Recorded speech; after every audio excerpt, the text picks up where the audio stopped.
اور بالخصوص اس ہستی اقدس و مقدس پر جن کا نام نامی اسم گرامی جناب محمد رسول اللہ صلی اللہ علیہ وسلم ہے۔ آج بتاریخ تمام خواتین سے گزارش ہے کہ خاموشی کا مظاہرہ کرے۔ آج بتاریخ 23 شعبان المعظم 1443 ہجری بمطابق 27 مارچ 2022 عیسوی اس عظیم الشان مدرسہ ام سلیم رضی اللہ عنہا للبنات نظام آباد کے 7ویں سالانہ جلسے میں آپ تمام مرد و خواتین کا دل کی عمیق گہرائیوں سے استقبال کرتے ہوئے خیر مقدم کرتی ہوں۔ اہلاً و سہلاً و مرحبا۔ اور اللہ تعالیٰ سے دعا کرتی ہوں کہ آج جس طرح ہم یہاں اللہ تعالیٰ کی رضا کے لیے اپنی تمام مصروفیات کو چھوڑ کر جمع ہوئے ہیں، اسی طرح اللہ تعالیٰ ہم کو جنت الفردوس میں بھی جمع کرے، آمین یا رب العالمین۔ محترم سامعین و سامعات، آداب مجلس سے ایک ادب یہ ہے کہ آغاز تلاوت سے کیا جائے، ورنہ مجلس وہی خداج کے حکم میں آتی ہے، یعنی ناقص اور ادھوری ہوتی ہے۔ کسی شاعر کا قول ہے، یا الہی روز شب توفیق احسا دے مجھے، خوف اپنا ظاہر و باطن اکسا دے مجھے، حب سنت یا الہی حب قرآن دے مجھے، نعمت دارین آنی نور ایمان دے مجھے، کام میرا زندگی بھر خدمت قرآن ہو، کام میرا زندگی بھر خدمت قرآن ہو، فہم قرآن دے الہا نور عرفان دے مجھے۔ اس شعر کے ساتھ میں آواز دیتی ہوں ریان فاطمہ کو کہ وہ تشریف لائے اور تلاوت کلام اللہ سے اس بزم کا آغاز کریں۔ ریان فاطمہ۔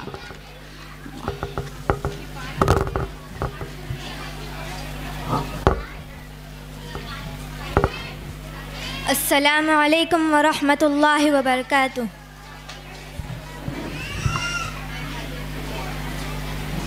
اعوذ باللہ من الشیطان الرجیم، بسم اللہ الرحمن الرحیم، وما محمد الا رسول قد خلت من قبله الرسل أفإن مات أو قتل انقلبتم على أعقابكم ومن ينقلب على عقبيه فلن يضر الله شيئا وسيجزي الله الشاكرين وما كان لنفس أن تموت إلا بإذن الله كتابا مؤجلا ومن يرد ثواب الدنيا نؤته منها ومن يرد ثواب الآخرة نؤته منها وسنجزي الشاكرين وكأي من نبي قاتل معه ربيون كثير فما وهنوا لما أصابهم في سبيل الله وما ضعفوا وما استكانوا واللہ یحب الصابرین۔ السلام علیکم۔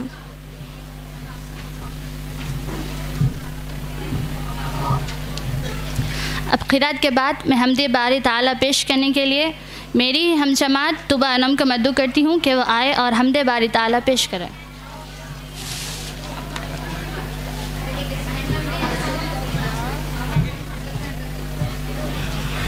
السلام علیکم ورحمۃ اللہ وبرکاتہ۔ ہر ایک شے میں جھلک وہ اپنی ربوبیت کی دکھا رہا ہے، نظام اس کائنات کا جو بحسن و خوبی چلا رہا ہے۔ کتاب تو کی پڑھ کے دیکھو ہے اس کو بندوں سے پیار کتنا، کتاب تو اس کی پڑھ کے دیکھو ہے اس کو بندوں سے پیار کتنا، مثال دے دے کے خیر و شر کی وہ اپنی جانب بلا رہا ہے، مثال دے دے کے خیر و شر کی جھلک وہ اپنی ربوبیت کی دکھا رہا ہے، وہ مالک رزق ہر نفس ہے،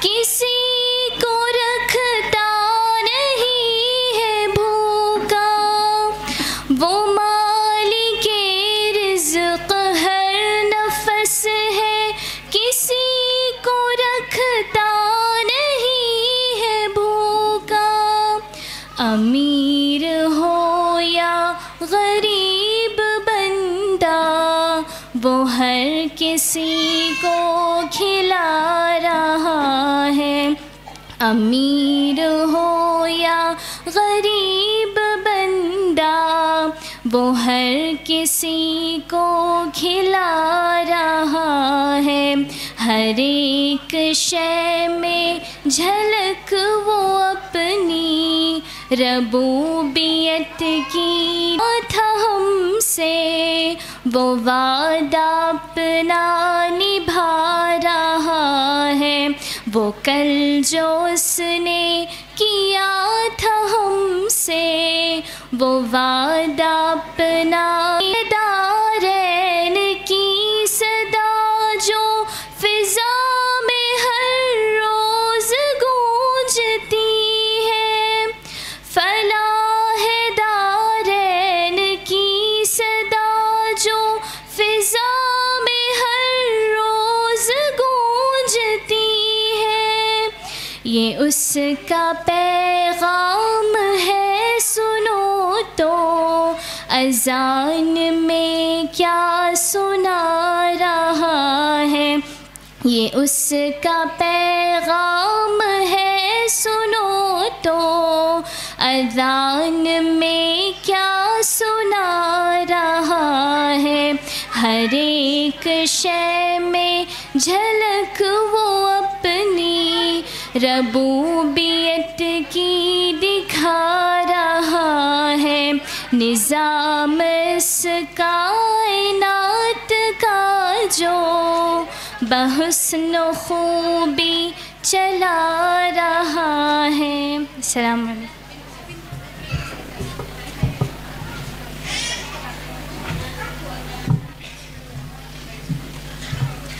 اس بزم کا آغاز کرنے سے قبل ہمارے معزز مہمانان خصوصی کو میں ڈائس پر مدعو کرتی ہوں۔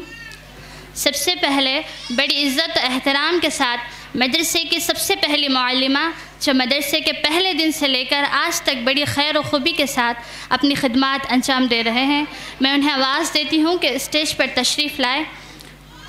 آپ آئے تو بہاروں نے لٹائی خوشبو، آپ آئے تو بہاروں نے لٹائی خوشبو، پھول تو پھول تھے کانٹوں سے بھی آئی خوشبو۔ اس شعر سے میری مراد محترمہ نصرت جبین صاحبہ ہے، یعنی ہمارے پیارے سے بڑے بازی۔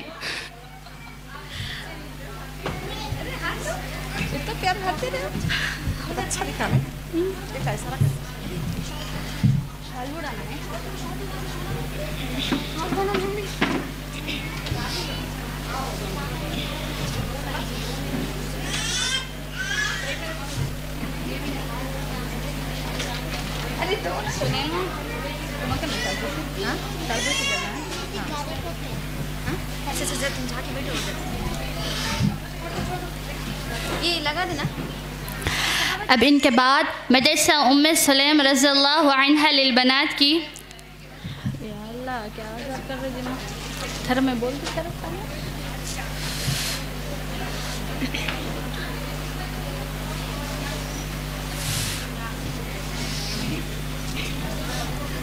انسانی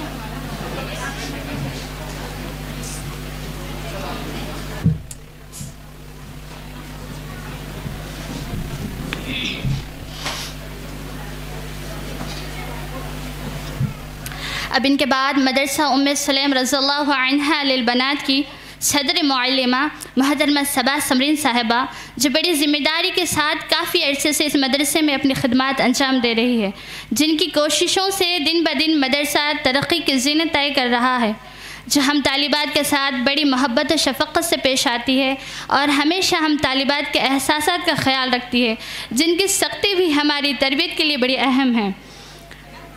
ماں باپ اور استاد سب ہے خدا کی رحمت، ماں باپ اور استاد سب ہے خدا کی رحمت، ہے روک ٹوک ان کی حق میں تمہارے نعمت۔ اس شعر سے میری مراد صدر معلمہ ہے، میں گزارش کرتی ہوں کہ وہ اسٹیج پر تشریف لائے۔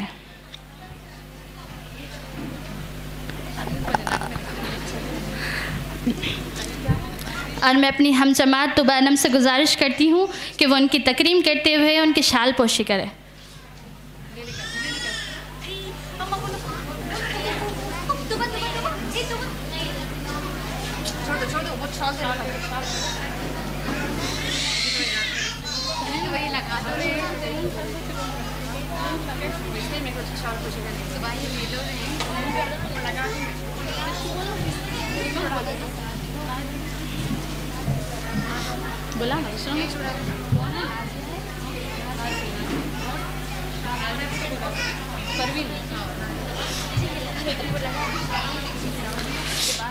اب میں محترمہ نازیہ صاحبہ زوجہ سید مجیب علی صاحب، جو نالج پارک انٹرنیشنل اسکول کے صدر ہیں، میں گزارش کرتی ہوں کہ وہ اسٹیج پر تشریف لائے، اور میں اپنی ہم جماعت سیما بیگم سے گزارش کرتی ہوں کہ وہ ان کی استقبال میں شال پوشی کرے۔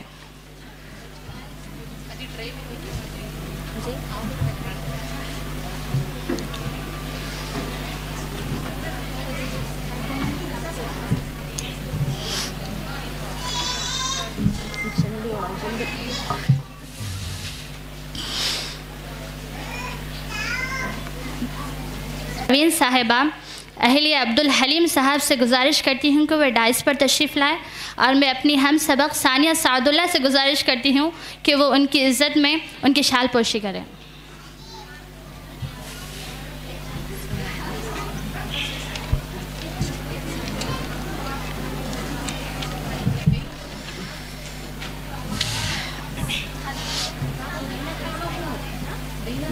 جی بیٹھ جائے لگانا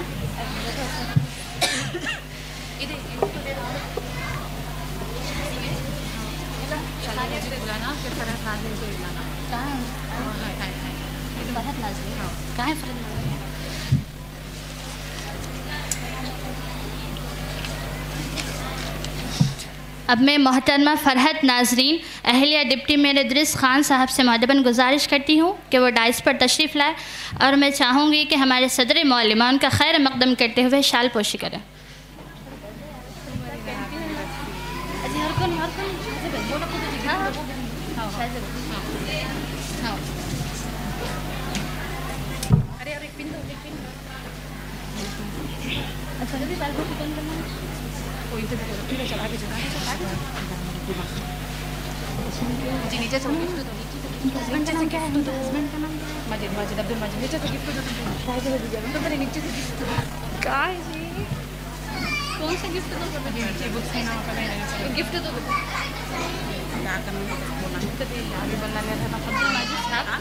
کرتی ہوں کہ وہ ڈائس پر تشریف لائے، جو ہماری سابقہ معلمہ گزر چکی ہے، جن کی نصیحتوں کی بدولت میں آج یہاں کھڑی ہوں، میں چاہتی ہوں کہ میں ان کی شال پوشی کروں۔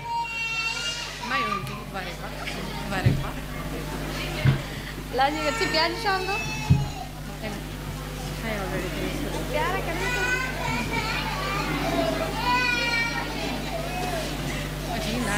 فیس گوڈ فیس گوڈ سے اجی ادھر آؤ، آپ ادھر آ جاؤ، پہلے تم وہ کرو اس کو فون لے کے آ جانا تھا جی۔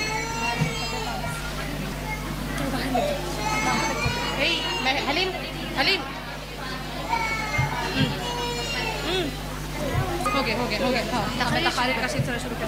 اب میں تقاریر کا سلسلہ شروع کرنا چاہوں گی۔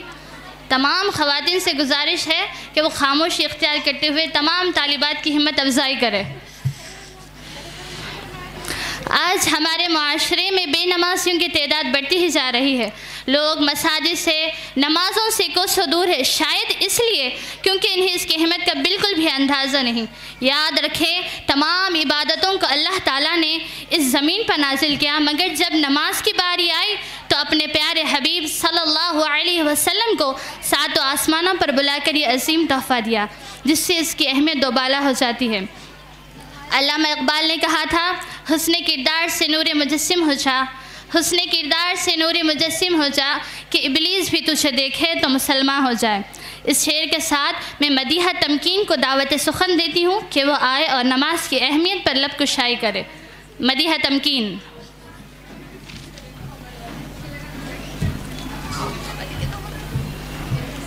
السلام علیکم رحمۃ اللہ وبرکاتہ۔ الحمدللہ رب العالمین والصلاة والسلام علی سید الانبیاء والمرسلین، اما بعد۔ محترم صدر مجلس، اساتذہ اکرام، مشفق معلمین و معلمات، مہمانان خصوصی اور میری پیاری دینی بہنوں، آج کے اس جلسے میں میری تقریر کا عنوان ہے نماز کی اہمیت۔ اللہ رب العالمین نے ہم سب کو ایک عظیم مقصد کے تحت پیدا کیا ہے، وہ مقصد ہے عبادت، اور پھر اللہ تعالیٰ نے ہمیں مختلف نعمتوں اور رحمتوں اور برکتوں سے مالا مال فرمایا ہے، اور ہمیں صرف ایک چیز کا مطالبہ کیا ہے کہ ہم اپنے خالق و مالک کی حقیقی عبادت کریں، جیسا کہ اللہ تعالیٰ کا ارشاد ہے، وَمَا خَلَقْتُ الْجِنَّ وَالْإِنسَ إِلَّا لِيَعْبُدُونَ، میں نے جنوں اور انسانوں کو اس لیے پیدا کیا تاکہ وہ میری عبادت کرے۔ اس آیت میں اللہ تعالیٰ نے اپنے بندوں سے صاف طور پر فرما دیا ہے کہ ان کو پیدا کرنے کا مقصد صرف عبادت ہے، جس میں ایک عبادت نماز بھی ہے۔ ان الصلاۃ تنہی عن الفحشاء والمنکر، اور نماز دین اسلام کا ایک اہم ستون ہے۔ توحید کے اقرار کے بعد سب سے پہلا فرض جو ہم پر لگا ہوتا ہے وہ نمازی کا ہے، جو ہر مسلمان پر ہمیشہ فرض ہے۔ انسان کو نماز کی اتنی ضرورت ہے جتنی کہ انسان کو جینے کے لیے کھانے اور پینے کی ضرورت ہے، مگر افسوس، صد افسوس، آج بہت سے مسلمان نمازوں سے غفلت برتتے ہیں۔ کچھ تو بالکل ہی نہیں پڑھتے، کچھ تو چند نمازوں کو پڑھتے ہیں مگر فجر اور عشاء میں سستی کا مظاہرہ کرتے ہیں۔ آپ صلی اللہ علیہ وسلم نے فرمایا، سب سے پہلے بندے کے اعمال میں سے نماز کے متعلق سوال کیا جائے گا۔ اگر اس کی نماز درست ہوگی تو وہ کامیاب، وہ کامران ہوگا اور نجات پائے گا۔ اللہ رب العالمین نے نماز چھوڑنے والوں کو جہنم میں داخل ہونے کا سبب بتایا ہے، جیسا کہ اللہ تعالیٰ کا ارشاد ہے، ما سلککم فی سقر قالوا لم نک من المصلین۔ جب جنتی جہنمیوں سے دریافت کریں گے، اچھا بتاؤ تم لوگ جہنم میں کیسے داخل ہو گئے، تو جہنم بھی جواب دیں گے، ہم لوگ دراصل نمازی نہیں تھے۔ اس سے ہمیں معلوم ہوا کہ بے نمازی کی کامیابی بہت مشکل ہے۔ نبی کریم صلی اللہ علیہ وسلم پر ایک وقت وہ بھی آیا تھا کہ طائف والوں نے آپ صلی اللہ علیہ وسلم کو پتھر سے مار مار کر بے ہوش کر دیا، پھر بھی آپ صلی اللہ علیہ وسلم نے ان کے لیے بد دعا نہیں دی، بلکہ ان کے حق میں ہدایت اور وسعت کی دعا کی۔ نماز کی اتنی اہمیت کے پیش نظر رسول صلی اللہ علیہ وسلم نے ہمیں یہ حکم دیا ہے کہ اپنے بچے کو نماز کا پابند بناؤ، بچپن ہی سے انہیں نمازی بناؤ، نماز میں سستی کرنے پر مارے، اس لیے کہ نبی کریم صلی اللہ علیہ وسلم نے فرمایا، جب بچہ 7 سال کا ہو جائے تو اسے نماز کا حکم دو، اگر جب بچہ 10 سال کا ہو جائے تو اسے نماز نہ پڑھنے پر مارا جائے۔ مگر افسوس، صد افسوس، آج بہت سے مسلمان فرض نمازوں کو بڑی ہی بے پرواہی سے چھوڑ دیتے ہیں، جبکہ نماز تمام عبادتوں میں سے سب سے افضل عبادت ہے۔ جیسا کہ آپ صلی اللہ علیہ وسلم سے ایک مرتبہ ابن مسعود رضی اللہ عنہ نے پوچھا، سب سے افضل عمل کیا ہے؟ تو آپ صلی اللہ علیہ وسلم نے فرمایا، الصلاۃ علی میقاتہا، اول وقت میں نماز کا پڑھنا سب سے افضل عمل ہے۔ مگر آج ہم مسلمان افضل عمل کو انجام دینے میں ہی کوتاہی کرتے ہیں، جیسا کہ اللہ تعالیٰ کا بھی ارشاد یہی ہے، وَأَقِیمُوا الصَّلَاةَ وَلَا تَکُونُوا مِنَ الْمُشْرِکِینَ، نماز قائم کرو اور مشرکین میں سے نہ ہو جاؤ۔ یہی وجہ ہے کہ اللہ تعالیٰ نے قرآن کے اندر بے شمار مقامات پر اقیموا الصلاۃ کی تعلیم دی ہے۔ کی ہے کہ نماز کے تعلق سے کچھ غور و فکر کرنا چاہیے کہ ہم کتنی نمازوں کی پابندی کرتے ہیں اور کتنی نمازوں میں سستی و غفلت کا مظاہرہ کرتے ہیں۔ نماز کی پابندی کا خاص خیال رکھنا چاہیے، آخرت کی تیاری کرنا چاہیے، تادم حیات اللہ کی بندگی میں اپنے آپ کو وقف کر دینا چاہیے، جیسا کہ اللہ تعالیٰ کا ارشاد ہے وَاعْبُدْ رَبَّكَ حَتَّىٰ يَأْتِيَكَ الْيَقِينُ، اپنے رب کی عبادت مرے دم تک کرتے رہو۔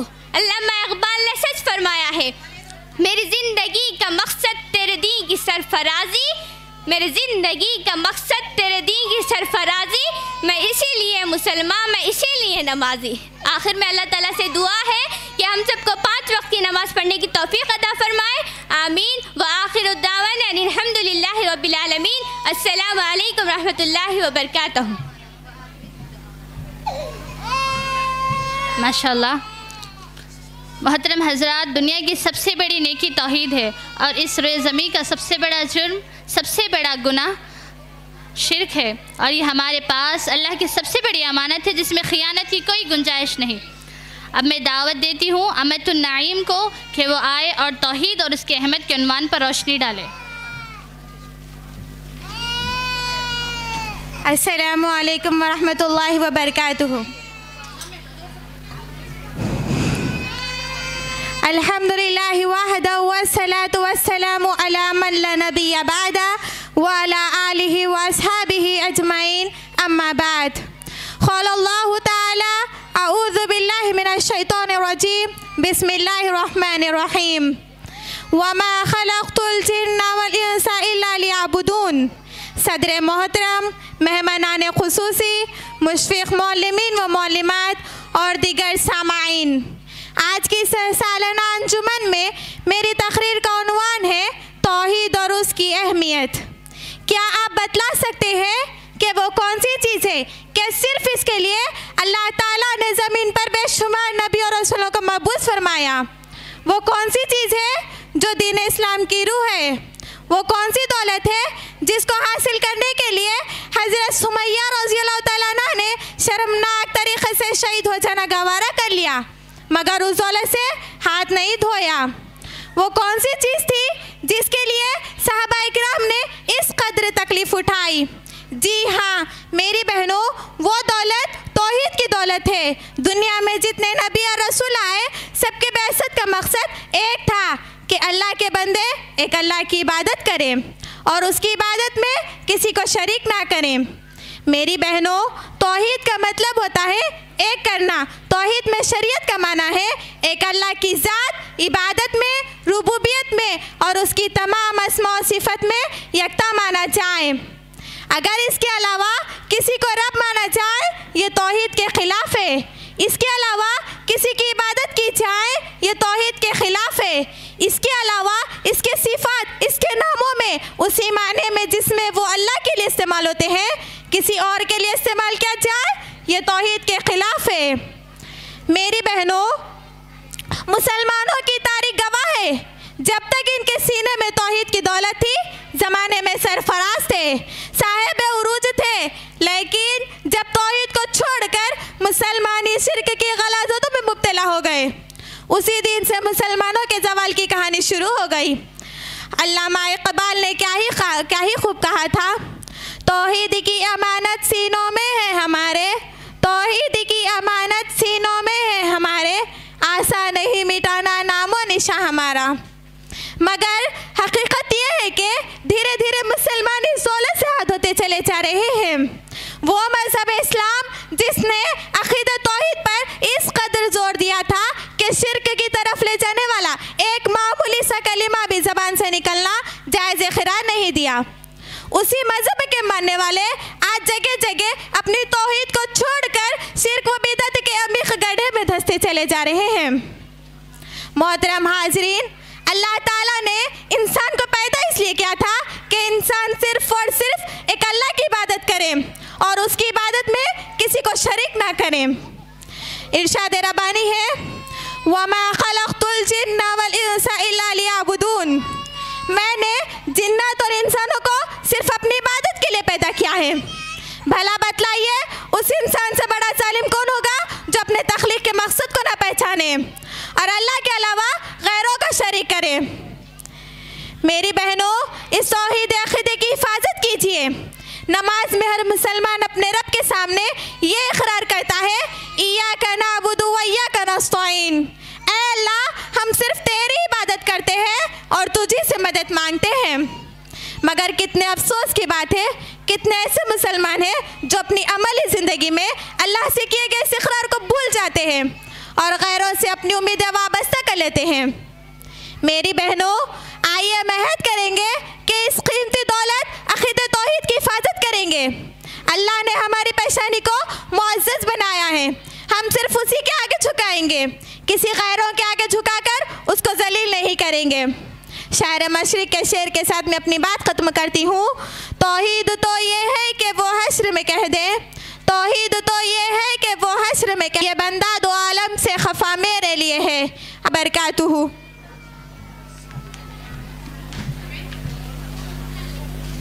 فتنہ بے حجابی آج کا انتہائی خطرناک فتنہ بن چکا ہے۔ ایسے وقت میں ضروری ہے کہ قوم کی بیٹیاں غیرت ایمانی کا مظاہرہ کرتے ہوئے زمانہ نبوی کے صحابیات اور دور حاضر میں کرناٹک کی معروف طالبہ مسکان، جس کی دہاڑ نے اقوام متحدہ کے ایوانوں کو ہلا کر رکھ دیا، انہیں اسوہ بنائے۔ اب میں دعوت اسٹیج دیتی ہوں صفا انم کو کہ وہ آئے اور فتنہ بے حجابی پر لب کشائی کرے۔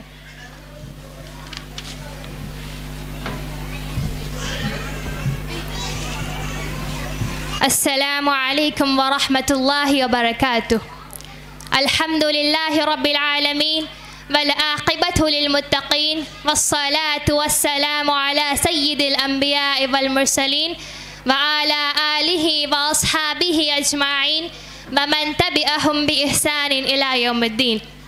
اما بعد فقد قال اللہ تعالی فاعوذ باللہ من الشیطان الرجیم بسم اللہ الرحمن الرحیم۔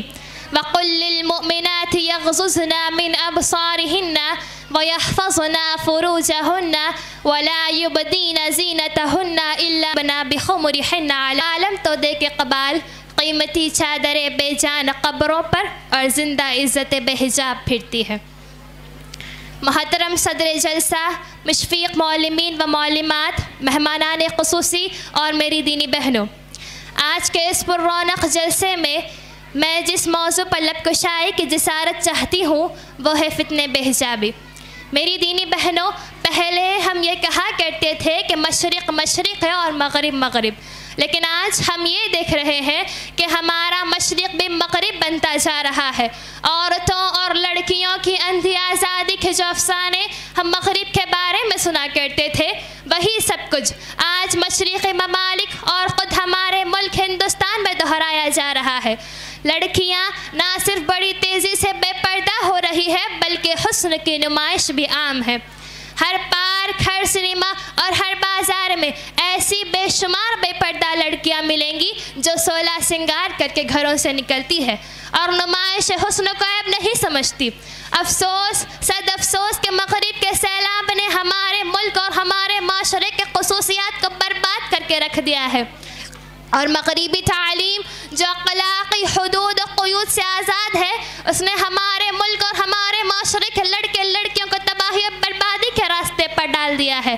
تاریخ گواہ ہے کہ جب بھی قوموں نے قانون فطرت سے بغاوت کیا، انہیں تباہی اور بربادی کا سامنا کرنا پڑا۔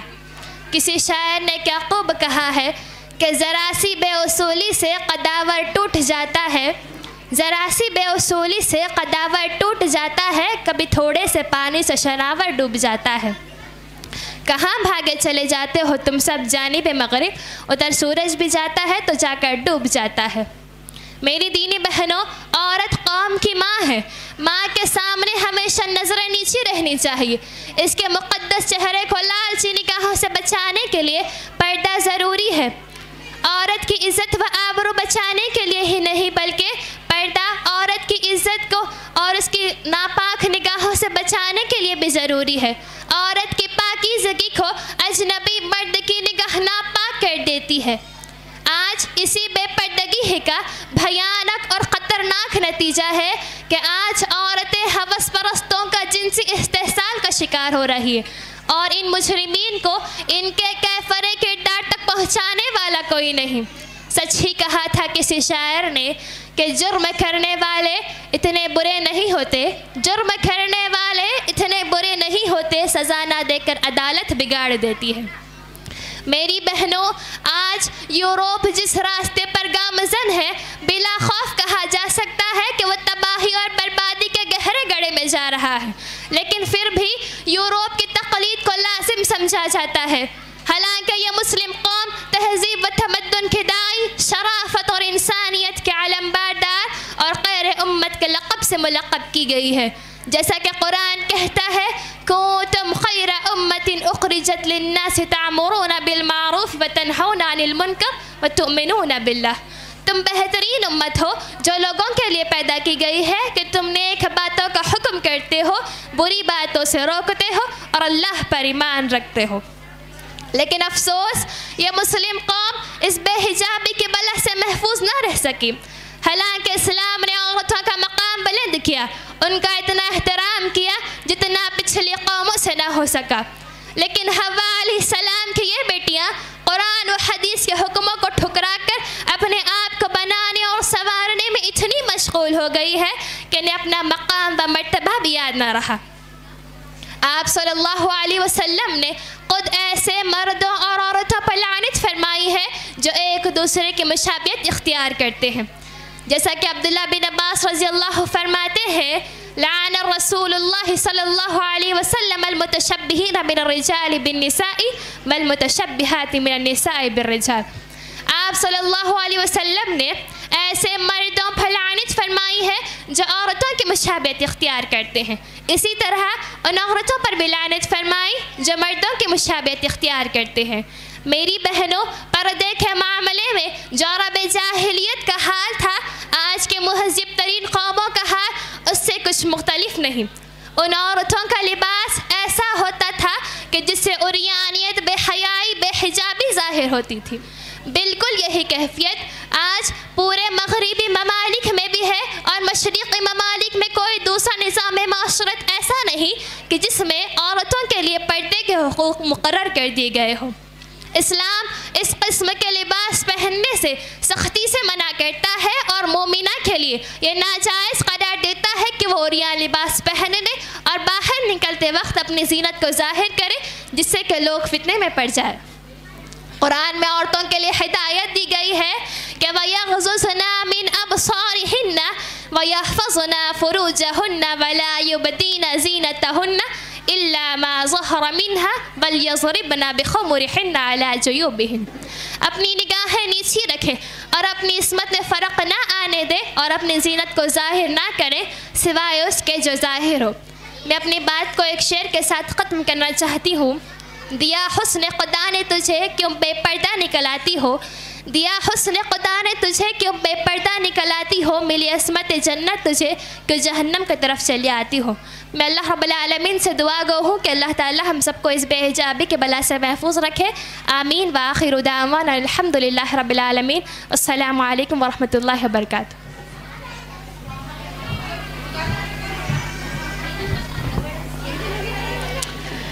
جو حضرات یہاں موجود نہیں ہیں ان کے لیے خوشخبری ہے کہ یہ جلسہ اہل حدیث میڈیا یوٹیوب چینل پر لائیو چل رہا ہے، جو خواہش مند ہے وہ دیکھ سکتے ہیں۔ اب میں محترمہ بطول فاطمہ صاحبہ زوجہ عبدالباری مجاہد صاحب سے گزارش کرتی ہوں کہ وہ ڈائس پر تشریف لائیں، اور میں اپنی ہم سبق ثانیہ سعد اللہ سے گزارش کرتی ہوں کہ وہ ان کی شال پوشی کرے۔ محترمہ بطول فاطمہ صاحبہ۔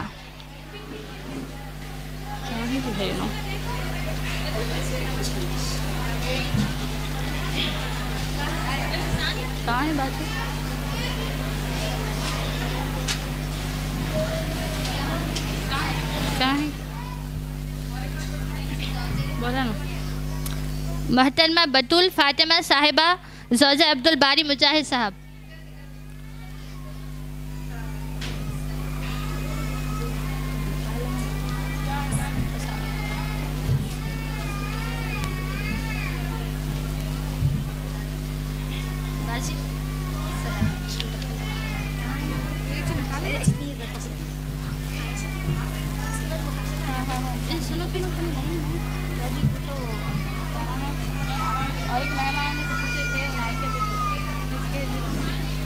اب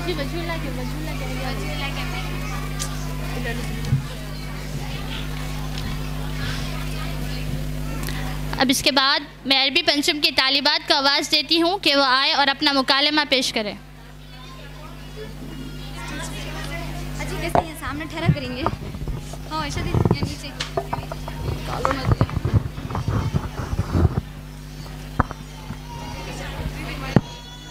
چلو جو تم نے دونوں ٹھہرو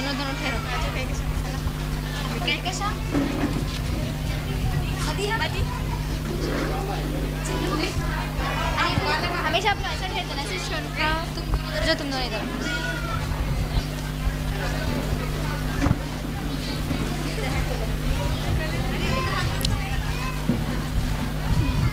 ہائے ثنا اس وقت برقع پہن کے کہاں جا رہے؟ ارے بہن کیا آپ کو نہیں پتہ ہمارے محلے میں دینی اجتماع ہو رہا ہے اور ہم دونوں بہنیں وہیں جا رہی ہے. کیا آپ بھی ہمارے ساتھ چلو گی؟ او نو سسٹر، یہ اجتماع کیا تو بھی ہے. یہ ساری باتیں سن کر ہمارے کان پک جا رہے. جب دیکھو اجتماع، واٹ از دس؟ ارے بہن اس اجتماع میں اللہ اور اس کے رسول کی باتیں ہوتی ہے اور آخرت کے بارے میں ذکر ہوتا ہے. اور انڈرسٹینڈ اس میں ایک لڑکی کھڑی ہوتی ہے اور کہتی ہے نماز پڑھو، روزہ رکھو، قرآن کی تلاوت کرو، ایسے کپڑے رکھو پہنو، ویسے کپڑے رکھو پہنو، وغیرہ وغیرہ وغیرہ وغیرہ. ارے ہاں ہمارے محلے کے امام صاحب ہیں نا، انہوں بھی ایسی باتیں کرتے رہتے. اف میں تو تھک گئی، اور کچھ مت بولو. اللہ معاف کرے بہن، آپ لوگ کیسی باتیں کرتی رہتی ہے. لگتا ہے آپ لوگوں کو دین اور مدرسے سے کوئی تعلق نہیں. آپ لوگوں کے دلوں میں اللہ کا ذرہ برابر بھی خوف نہیں، اسی لیے آپ لوگوں کی زبانیں ایسی بے تکی باتیں کرتی رہتی ہے. ایکسکیوز می، آپ نے جو ہم پر الزام لگایا ہے، یاد رکھنا ہم ایسی ویسی لڑکیاں نہیں، ہم بہت پڑھے لکھے خاندان سے ہیں. یہ بھی کوئی بات ہے اللہ اور اس کے رسول کا خوف نہیں؟ یاد رکھنا ہم تم سے زیادہ دینی علم جانتے ہیں. اگر ایسی باتیں دوبارہ زبان سے نکالو گی نا تو زبان کھینچ لوں گی. ارے بہن آپ تو برا مان گئی اور اپنی جہالت کو سب کے سامنے ظاہر کر دیا. ہمارا مقصد آپ لوگوں کو برا بھلا کہنا نہیں تھا.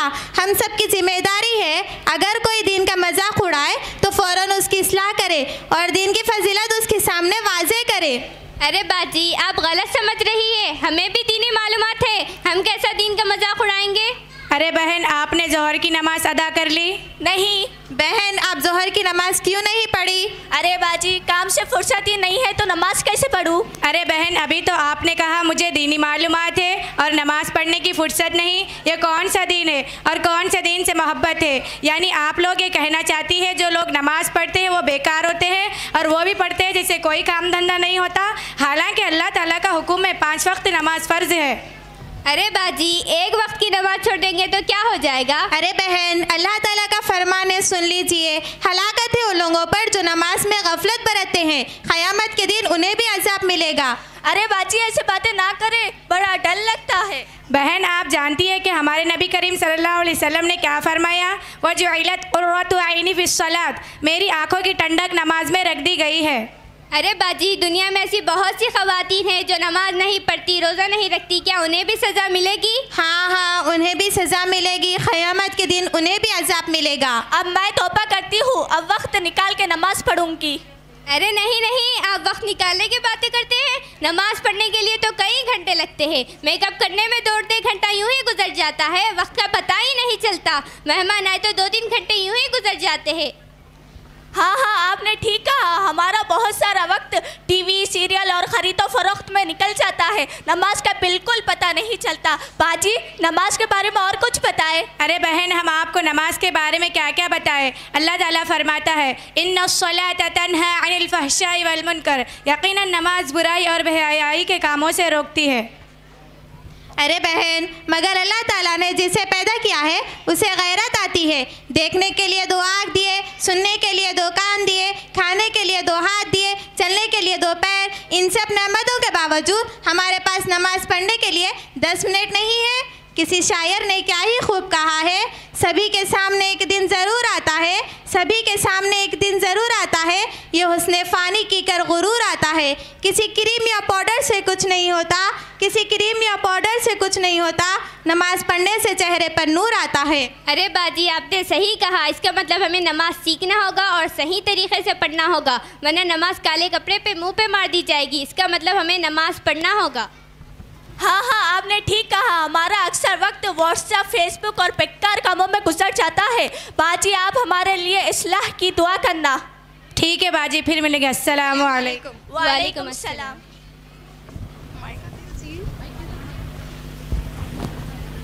اب میں محترمہ سراج بیگم صاحبہ کو مدعو کرتی ہوں کہ وہ آئے اور اسٹیج پر تشریف لائے, اور میں اپنی ہم سبق سیما بیگم سے گزارش کرتی ہوں کہ وہ ان کی شال پوشی کرے.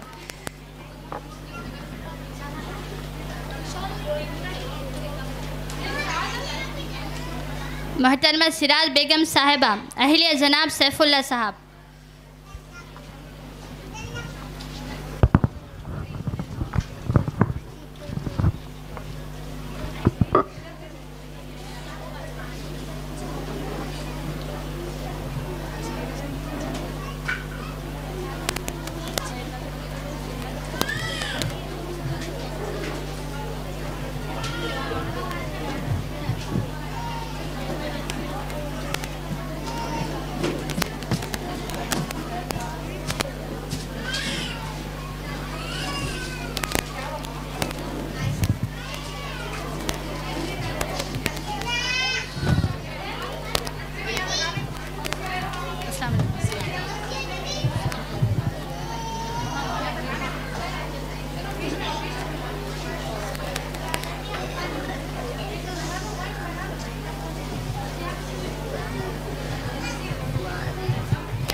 اب میں عالم ثانی کی طالبہ شیرین تبسم کے پردہ اور اس کے احکام و فوائد.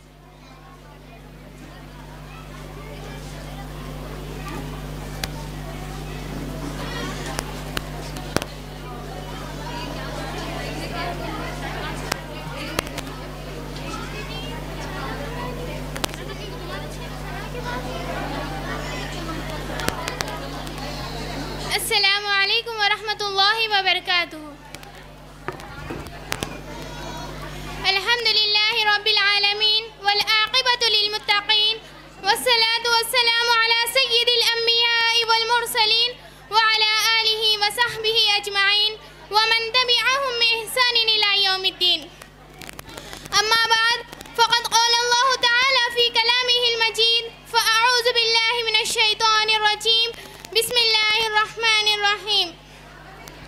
يا أيها الناس اتقوا ربكم الذي خلقكم من نفس واحدة وخلق منها زوجها وبث منهما رجالا كثيرا ونساء.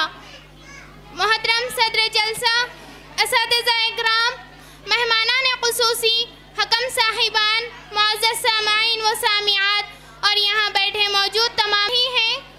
انداز بیاں اگرچہ بہت شوق نہیں ہے, شاید کہ اتر جائے تیرے دل میں میری بات. معزز سامعین و سامعات, زمانے جاہلیت میں پردے کی کوئی اہمیت نہ تھی, لیکن اسلام کے بعد جو مسلمانوں کے تمدن و معاشرت کی بنیاد بڑھتی گئی, اس کے متعلق مناسب احکام نازل ہوتے گئے. حتیٰ کہ شریعت نے النبی قل لأزواجک و بناتک و نساء المؤمنین یدنین علیہن من جلابیبہن ذالک ادنی ان یعرفن فلا یؤذین وکان اللہ غفورا رحیما. سورۃ الاحزاب آیت نمبر 59. اے نبی, اپنی بیویوں سے اور اپنی صاحبزادیوں سے اور مسلمانوں کی عورتوں سے کہہ دو کہ وہ اپنے اوپر چادریں ڈال لیا کرے, اس سے ان کی بہت جلد شناخت ہو جائے گی, پھر وہ نہ ستائی جائے گی, اور اللہ تعالیٰ بخشنے والا مہربان ہے. اور ایک دوسری جگہ ارشاد ہے, وَلْيَضْرِبْنَ بِخُمُرِهِنَّ عَلَى جِيُوبِهِنَّ, اور اپنے گریبانوں پر اپنی اونھیوں کو ڈالے رہے. معزز سامعین و سامعات, پردے کا مقصد عورت پر پابندی لگانا یا انہیں مردوں سے کمتر دکھانا ہرگز نہیں, بلکہ اس پردے سے عورت کی اور زیادہ عزت و تکریم ہوتی ہے. جیسا کہ رسول اللہ صلی اللہ علیہ وسلم کا فرمان ہے, النساء شقائق الرجال, عورتیں انسان ہونے میں مردوں کے برابر ہے. اس دور میں بہت سی خواتین اللہ ماشاءاللہ جو ہی ان کے سامنے پردے کا نام لیا جاتا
رہتی ہے۔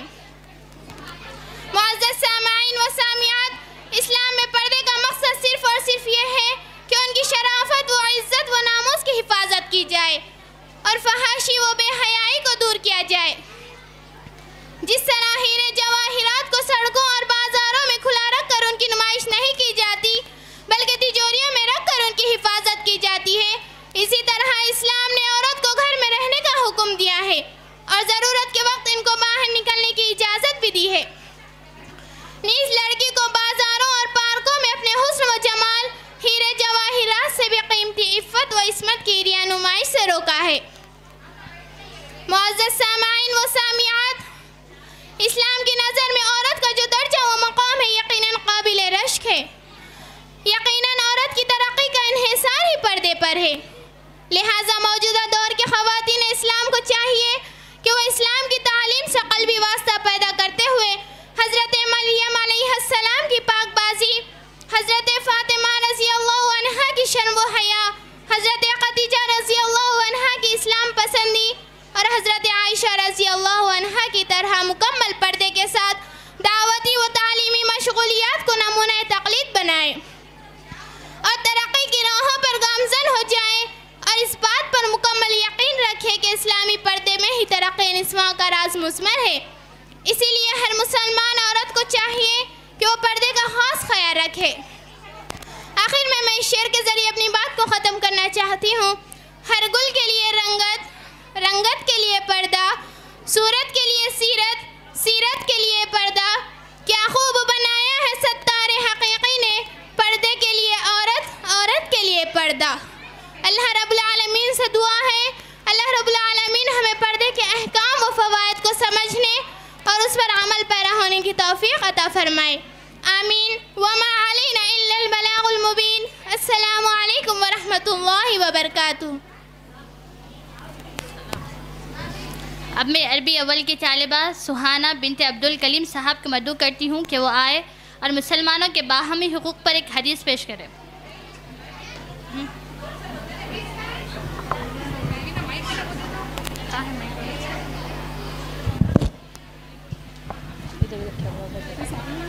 السلام علیکم ورحمۃ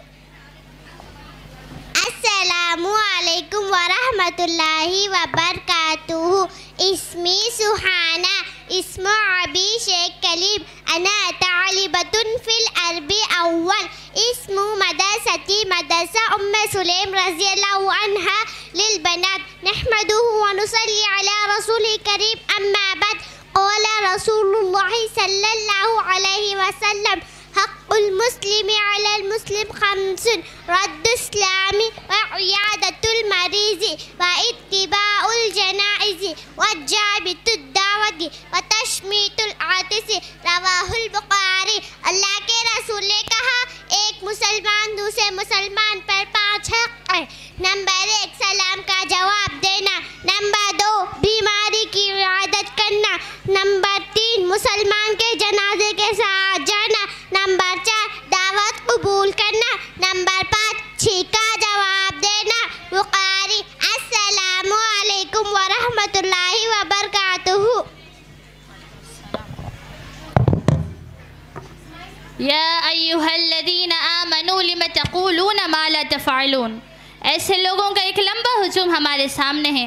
قرآن و حدیث کی باتیں سنتے سنتے عمر گزر گئی، بڑھاپے کی چمک ظاہر ہو گئی، لیکن عمل کی نمک ابھی زندگی میں دور دور تک موجود نہیں۔ آج لوگ سننے سنانے کے عادی ہے، عمل کے نہیں، جبکہ عمل سے زندگی بنتی ہے جنت بھی جہنم بھی، عمل سے زندگی بنتی ہے جنت بھی جہنم بھی، یہ خاکی اپنی فطرت پہ نہ نوری ہے نہ ناری ہے۔ اب میں آواز دیتی ہوں ثنا تبسم کو، جو عربی پنجم کی طالبہ ہے، جن کا موضوع خطاب ہے علم کے ساتھ عمل بھی ضروری ہے۔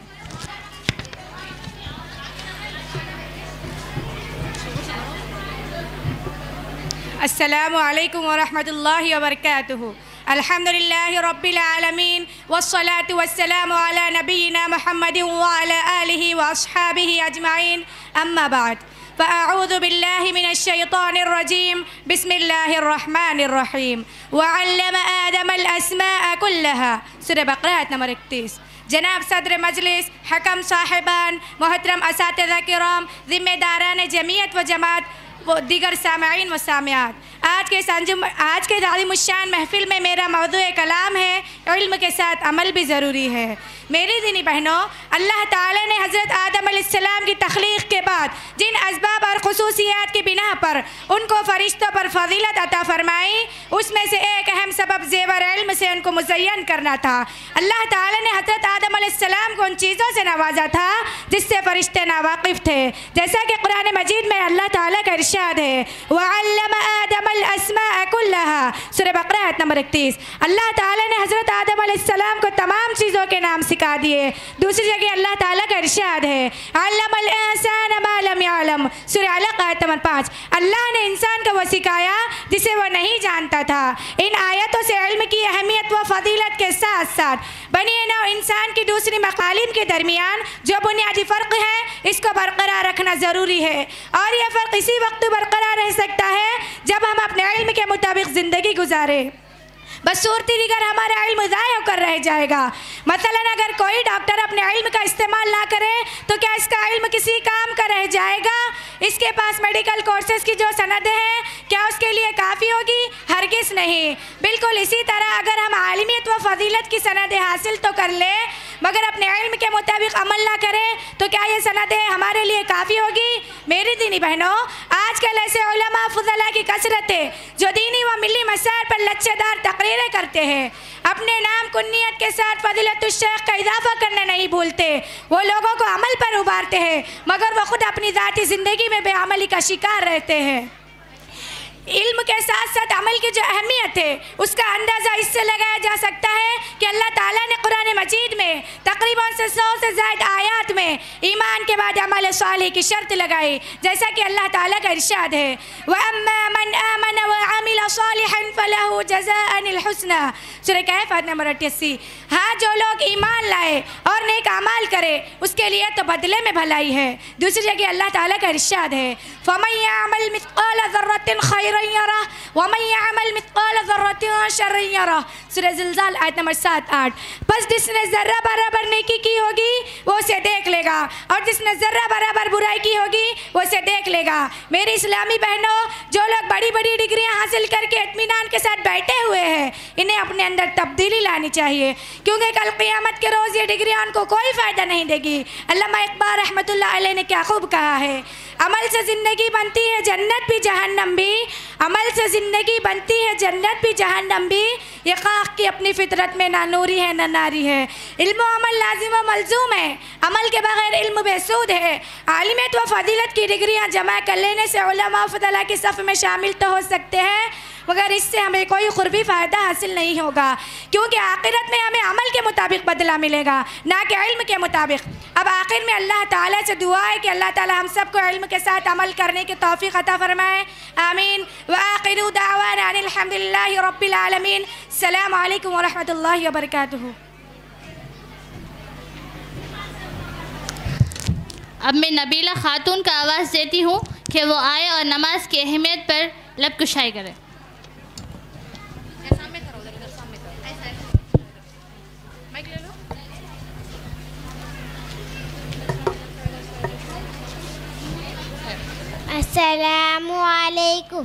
السلام علیکم ورحمۃ اللہ وبرکاتہ۔ نحمد و نصلی علی رسول الکریم، اما بعد فاعوذ باللہ من الشیطان الرجیم، بسم اللہ الرحمن الرحیم۔ قال رسول اللہ صلی اللہ علیہ وسلم الصلاۃ عماد الدین۔ جناب صدر مشفق، اساتذہ اکرام، معزز سامعین و سامعات، آج کی سالانہ جلسہ میں مجھ کو جس موضوع پر لب کشائی کرنے کا موقع ملا ہے وہ ہے نماز۔ رسول اللہ صلی اللہ علیہ وسلم نے فرمایا نماز دین کا ستون ہے، نماز میری آنکھوں کی ٹھنڈک ہے۔ معزز سامعین و سامعات، نماز مومن کی معراج ہے، نماز شیطان منہ کالا کر کے رکھ دیتی ہے، نماز مومن کی نور ہے، نماز جنت کی کنجی ہے، نماز دنیا کی اور آخرت کی کامیابی ہے۔ معزز سامعین و سامعات، رسول اللہ صلی اللہ علیہ وسلم نے فرمایا اول ما یحاسب، قیامت کے دن بندے سے سب سے پہلے جس عمل کا حساب لیا جائے گا وہ ہے نماز۔ رسول اللہ صلی اللہ علیہ وسلم کا جب آخری وقت تھا تب کہتے رہے الصلاۃ الصلاۃ، اے میرے امت نماز نہ چھوڑنا، جہاں بھی چلے جائیں گے نماز نہ چھوڑنا۔ السلام علیکم ورحمۃ اللہ وبرکاتہ۔ اب میں صبا آفرین اور ان کے رفقا کو مدعو کرتی ہوں کہ وہ آئے اور پردے کے عنوان پر ایک نظم پیش کرے۔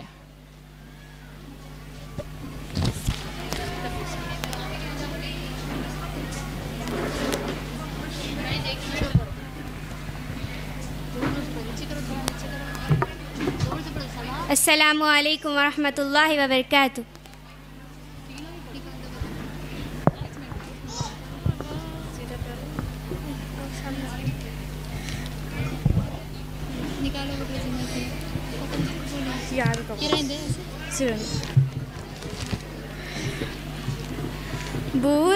برائیوں کی ہوا چلی ہے، حجاب پہنو حجاب پہنو، حدیث نبوی بھری پڑی ہے، حجاب پہنو حجاب پہنو۔ تو ہی تھی مریم تو ہی رقیہ، ہو فاطمہ اور عائشہ بھی، تو ہی تھی مریم تو ہی رقیہ، ہو فاطمہ اور عائشہ بھی۔ تمہیں تو فیشن کی لت لگی ہے، تمہیں تو فیشن کی لت لگی ہے، حجاب پہنو حجاب پہنو۔ برائیوں کی ہوا چلی ہے، حجاب پہنو حجاب پہنو۔ ہری بڑی چلی ہوائیں یہ کہتے کہتے، سنو ذرا دختر ختیجہ، چلی ہوائیں یہ کہتے کہتے، سنو ذرا دختر ختیجہ، بہشت تیرے لیے سجی ہے، بہشت تیرے لیے سجی ہے، حجاب پہنو حجاب پہنو حجاب پہنو۔ حدیث نبوی بھری پڑی ہے، حجاب پہنو حجاب پہنو۔ پھسل رہی ہو بہک رہی ہو، خلاف سنت ہے فعل تیرا، پھسل رہی ہو بہک رہی ہو، خلاف سنت ہے فعل تیرا۔ تمہاری عزت ہی قیمتی ہے، تمہاری عزت ہی قیمتی ہے، حجاب پہنو حجاب پہنو۔ برائیوں کی ہوا چلی ہے،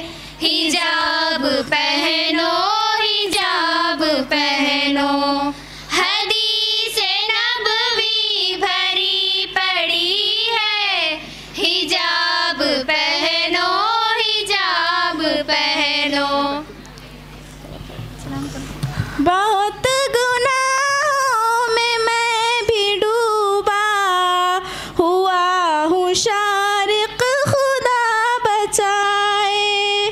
بہت گناہوں میں بھی ڈوبا ہوا ہوں شارق خدا بچائے.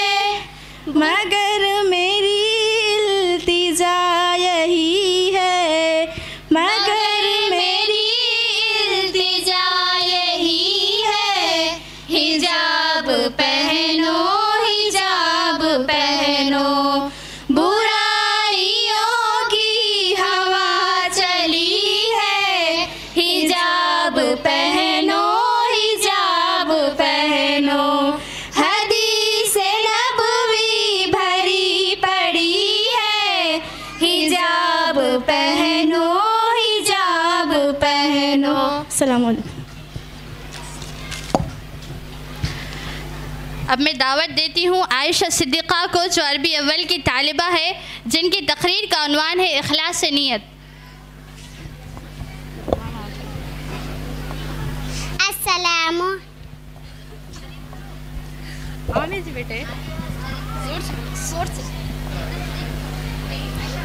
السلام علیکم ورحمۃ اللہ وبرکاتہ. نحمد و نصلی علی رسول الکریم. اما بعد. میری دینی بہنوں، آج کے جلسے میں میری تقریر کا عنوان ہے اخلاص نیت. علم ایک ایسی لازوال نعمت ہے جس کی بدولت انسان صحیح اور غلط، حلال و حرام، اچھائی اور برائی میں تمیز کرتا ہے، اپنے رب کو پہچانتا ہے، اپنے رسول کی تعلیمات سے آگاہ ہوتا ہے. علم تاریکی میں ایک روشن چراغ کے مانند ہے جس کی روشنی سے بھٹکا ہوا انسان منزل مقصود تک پہنچ جاتا ہے. لیکن علم حاصل کرنے میں اخلاص ہونا نہایت ضروری ہے. اس میں کوئی فاسد نیت اور دنیاوی غرض نہ ہو. نبی کریم صلی اللہ علیہ وسلم نے فرمایا، علم اس لیے حاصل نہ کرو کہ علماء پر فخر کرو، جہالہ سے بحث کرو اور مجلس میں اونچی جگہ بیٹھو. جو کوئی ایسا کرتا ہے اس کے لیے دوزخ ہے. رسول اللہ صلی اللہ علیہ وسلم کا فرمان ہے، من تعلم علما مما يبتغى به وجه الله لا يتعلمه إلا يصيب به أرزا من الدنيا لم يجد عرف الجنة يغني ريحها. جس نے ایسا علم سیکھا جس سے اللہ کی رضامندی حاصل کی جا سکتی ہے لیکن اس کا مقصد دنیا ہے، تو ایسے شخص کو جنت کی خوشبو تک نہیں پہنچ جائے گی. آخر میں دعا ہے کہ اللہ تبارک و تعالی ہمیں اخلاص نیت کی دولت سے مالا مال فرمائے. آمین. السلام علیکم ورحمۃ اللہ وبرکاتہ. تاریخ اس بات پر گواہ ہے کہ اسلام کی سربلندی کے لیے جہاں بہت سارے مردوں نے قربانیاں پیش کی، وہی خواتین اسلام نے بھی اس دین کے لیے مسکراتے ہوئے اپنی جان کا نذرانہ پیش کیا. دین میں عورتوں کی استقامت، اس عنوان کی وضاحت کے لیے میں سلینا فردوس کا آواز دیتی ہوں.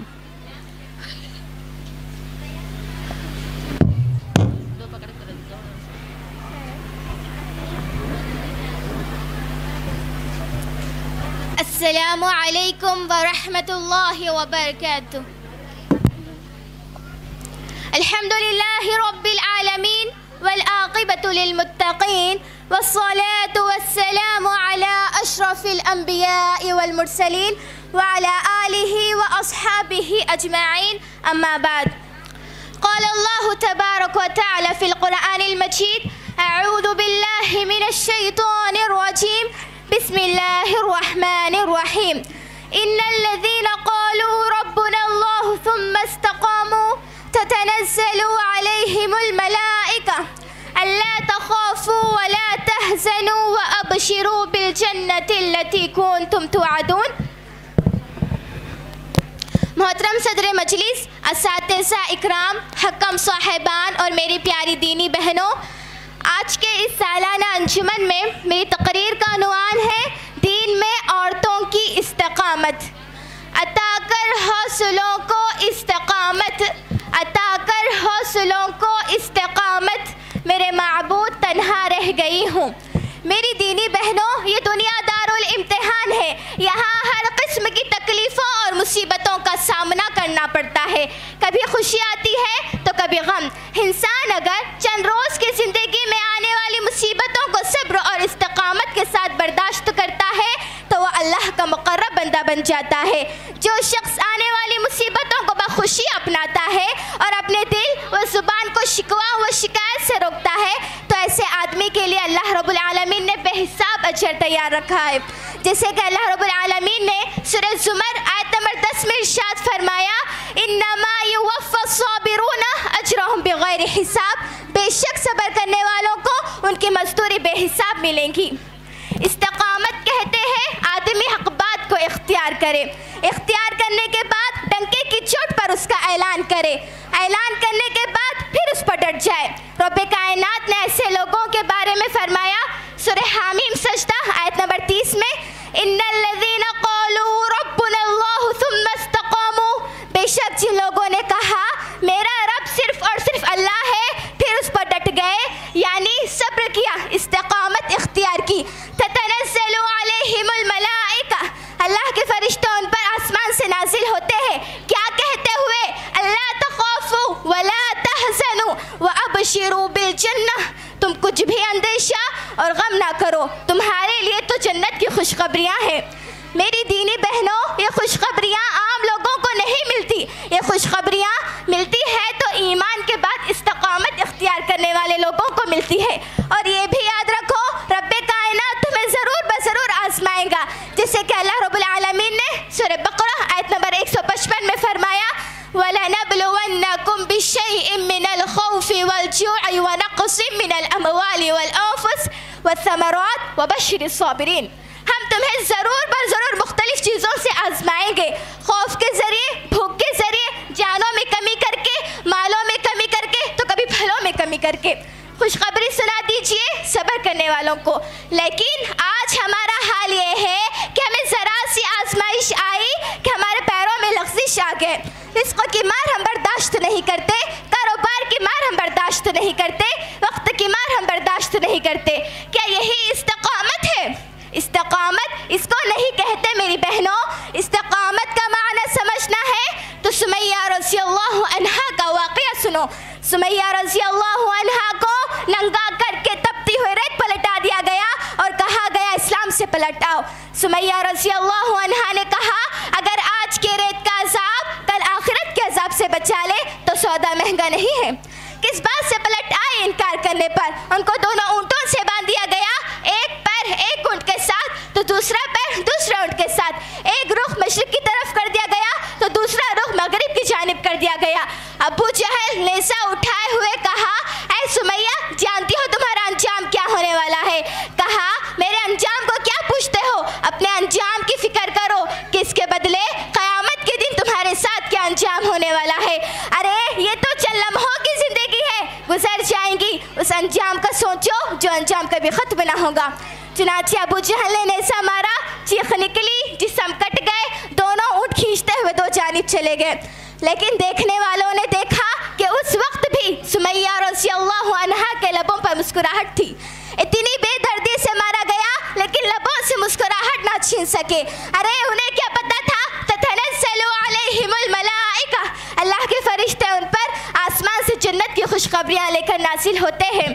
اور میرے رب کا وعدہ سن لو، استقامت اختیار کرنے والے سن لو، غیر اللہ کے سامنے نہ جھکنے والا سن لو، تکلیفیں تو آتی ہے، مصیبتیں تو آتی ہے، لیکن ان تکلیفوں کے بعد جو راحت ملنے والی ہے، جو آرام ملنے والا ہے، اس کا کوئی بدلہ ہو ہی نہیں سکتا۔ ابھی دنیا سے گئے ہی نہیں کہ اللہ کے فرشتے آئیں گے اور کہیں گے نحن اولیاؤکم فی الحیات الدنیا وفی الآخرہ، ہم تمہارے دنیاوی زندگی میں بھی رفیق تھے اور آخرت میں بھی رہیں گے۔ اے جانے والے خوش ہو جا، تو دنیا کو چھوڑ کر رب کائنات کا مہمان بننے کے لیے جا رہا ہے۔ لوگوں استقامت اختیار کرو، بزدلی مت دکھاؤ، کمزور مت بنو، یاد رکھو اگر تم ڈٹے رہو تو اللہ تمہیں غالب کر کے چھوڑے گا، جیسے کہ اللہ رب العالمین کا وعدہ ہے وَلَا تَهِنُوا وَلَا تَحْزَنُوا وَأَنْتُمُ الْأَعْلَوْنَ إِن كُنتُم مُؤْمِنِينَ، تم نہ ہی سستی کرو اور نہ ہی غمگین ہو، تم ہی غالب رہو گے اگر تم مومن ہو۔ استقامت کی راہ میں دو چیزیں رکاوٹ آتی ہے، ایک دنیا کی محبت اور دوسرا غیر اللہ کا خوف۔ حالانکہ شریعت نے دنیا کی محبت اور اس کے پیچھے پڑ جانے سے منع کیا ہے اور کہا بل تؤثرون الحیات الدنیا وفی الآخرۃ خیر وابقی، بلکہ تم لوگ دنیا کی زندگی کو ترجیح دیتے ہو، بہتر اور باقی رہنے والی زندگی آخرت کی زندگی ہے۔ لیکن آج کے مسلمان خصوصاً مسلم خواتین اس عارضی دنیا کو ہی اصل زندگی تصور کر بیٹھے ہیں اور اس دنیا کی رنگینیوں میں اتنا مشغول ہو گئے ہیں کہ آخرت کا خیال ہی ان کے ذہن سے نکل گیا ہے، حالانکہ یہ ختم ہونے والی ہے۔ بہتر اور باقی رہنے والی زندگی تو اخروی زندگی ہے، یہاں کی ساری کمی اللہ وہاں پوری کرے گا، بلکہ اس سے اچھی اور بہترین نعمتوں والی زندگی دے گا۔ شرط یہ ہے کہ آنے والی ہر آزمائش میں، ہر مصیبت میں صبر اور استقامت کا مظاہرہ کرے۔ تمام اسلامی خواتین سے میرا یہی مطالبہ ہے کہ وہ ہر آنے والی مصیبت میں، ہر آزمائش میں صبر اور استقامت کا دامن نہ چھوڑے، یقیناً اللہ تعالیٰ نے اس کے بدلے میں بڑی بڑی نعمتیں رکھی ہیں۔ آخر میں اللہ رب العالمین سے دعا گو ہوں کہ ہم تمام کو دنیاوی اور اخروی معاملات میں صبر اور استقامت عطا فرمائے۔ اقول قولی هذا استغفر الله لي ولكم ولسائر المسلمين من كل ذنب فاستغفروه انه هو الغفور الرحيم، والسلام علیکم ورحمۃ اللہ وبرکاتہ۔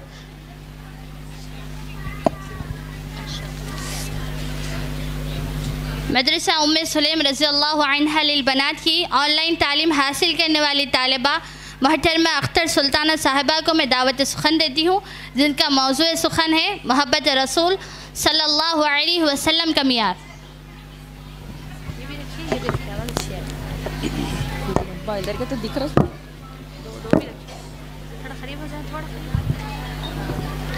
السلام علیکم ورحمۃ اللہ وبرکاتہ۔ نحمده ونصلي على رسوله الكريم وعلى آله وصحابه أجمعين، أما بعد، قال الله تعالى في القرآن المجيد: أعوذ بالله من الشيطان الرجيم، بسم الله الرحمن الرحيم، قل إن كنتم تحبون الله فاتبعوني يحببكم الله ويغفر لكم ذنوبكم والله غفور رحيم۔ محترم صدر جلسہ، اسٹیج پر رونق افروز مہمانان خصوصی، مشفق معلمین و معلمات اور میری پیاری اسلامی بہنوں، آج کی اس پروخار مجلس میں میری تقریر کا عنوان ہے محبت رسول صلی اللہ علیہ وسلم کا معیار۔ اللہ تعالیٰ نے ہم پر بے شمار احسانات کیے، اللہ نے ہمیں ان گنت نعمتوں سے نوازا، لیکن اللہ تعالیٰ نے اپنی کسی نعمت پر احسان نہیں جتلایا۔ اللہ نے کہیں قرآن میں یہ نہیں فرمایا کہ ہم نے تمہیں ہاتھ پاؤں دیے تو تم پر احسان کیا، ہم نے تمہیں دیکھنے، بولنے، سننے، سمجھنے کی صلاحیت دی تو تم پر احسان کیا، لیکن اللہ تعالیٰ نے اپنی ایک نعمت پر احسان جتلایا ہے۔ میری پیاری بہنوں، کیا آپ جانتی ہیں کہ وہ نعمت کیا ہے؟ وہ نعمت ہمارے آخری نبی محمد صلی اللہ علیہ وسلم ہیں۔ قرآن میں سورہ آل عمران میں اللہ تعالیٰ ارشاد فرماتے ہیں: لَقَدْ مَنَّ اللَّهُ عَلَى الْمُؤْمِنِينَ إِذْ بَعَثَ رَسُولًا فِيهِمْ رَسُولًا مِّنْهُمْ، بے شک اللہ کا مومنوں پر بڑا احسان ہے کہ ان میں سے ہی ایک رسول ان میں بھیجا۔ کیا آپ جانتی ہیں کہ مومن کسے کہتے ہیں؟ حدیث پاک کا مفہوم ہے۔ انس رضی اللہ تعالیٰ عنہ روایت کرتے ہیں کہ کوئی شخص اس وقت تک مومن نہیں بن سکتا جب تک کہ اس کے نزدیک میں اس کے والدین، اس کی اولاد اور تمام لوگوں سے بڑھ کر محبوب نہ بن جاؤں۔ میری پیاری بہنوں، میں آپ سے پوچھنا چاہتی ہوں کہ محبت رسول صلی اللہ علیہ وسلم کیا ہے؟ محبت کا معنی یہ نہیں کہ ہم نبی کے عقیدت مند بن جائیں، محبت کا معنی یہ نہیں کہ ہم